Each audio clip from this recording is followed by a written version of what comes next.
Hey everybody, Min Chocolate Chip here with another video from Dizzy's Sorcerer's Arena. Today, going to talk about kind of my approach to the game as I've now reached level 33. That's not very far, but it means I've been playing for a while and kind of bringing in some of the things I've learned from other games and bringing them into Dizzy's Sorcerer's Arena. So I'll just have this going in the background. I'll keep playing. But really, honestly, my approach to the game and what I've seen is that as far as the PvP content goes, you really only need 5 characters. That's the baseline. That's all you really need, and that's all you really are reliant on is these 5 characters. They're your lifeblood. They're used in all the competitive modes in the game, and they are the ones that you should be constantly investing in to keep their tier up as much as possible. Beyond anything else, you need them to be at high tier. That's how you're going to get use them at their most effective. Abilities are locked on their, especially unlocking abilities, and being able to upgrade them is locked based on their tier.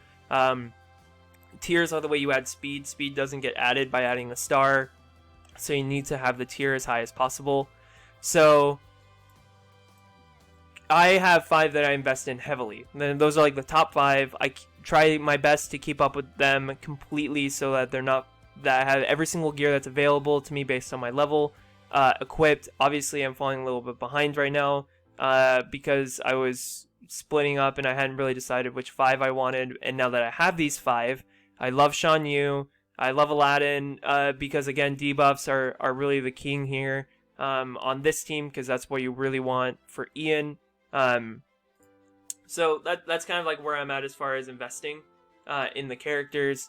Now, in addition to having the 5 that you're working on for PvP, that are your main 5 that you've invested in everything you can. Secondarily, I'm also investing in 5 villains and making sure I have 5 heroes, because Shan Yu's obviously not a hero, so I have Mulan, who I've slotted in here as well. So I can keep up with the campaigns. Now, that is because the campaigns are the only way to get the gear you need, which is essential for obviously getting up to the higher tiers and adding the important stats like speed. So you need to be investing in enough between 5 heroes and 5 villains, so you can keep up with the campaigns based on your level, based on the tiers that you have available to you. And that's kind of like my overall approach to the whole game. Now, villains is harder for me because I haven't unlocked very many fantastic villains yet. I do have Shan Yu, obviously. I also have Big Bad Wolf. I just unlocked Syndrome not that long ago, and so he's one that I'm also working on, and then it's just kind of hard to fill it out. But overall, I'm starting to see a lot of benefits from this, because one, if you spread yourself too thin and all you're worried about is unlocking characters, they're not necessarily going to be super useful to you.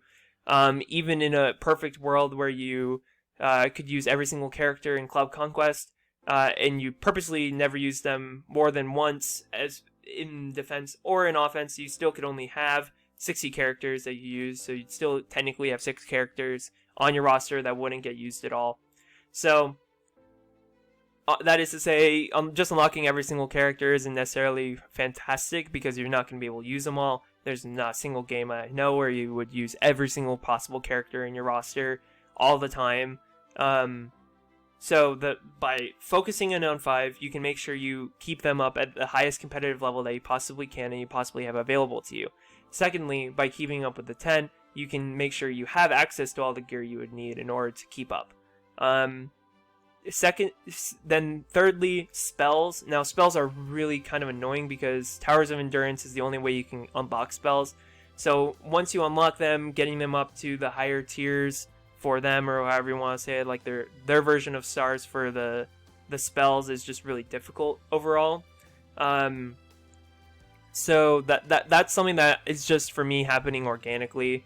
I have unlocked Foul Play from the Aladdin event, but that doesn't necessarily, it's not the perfect the only way to get spells is by events, despite the fact that you can get some.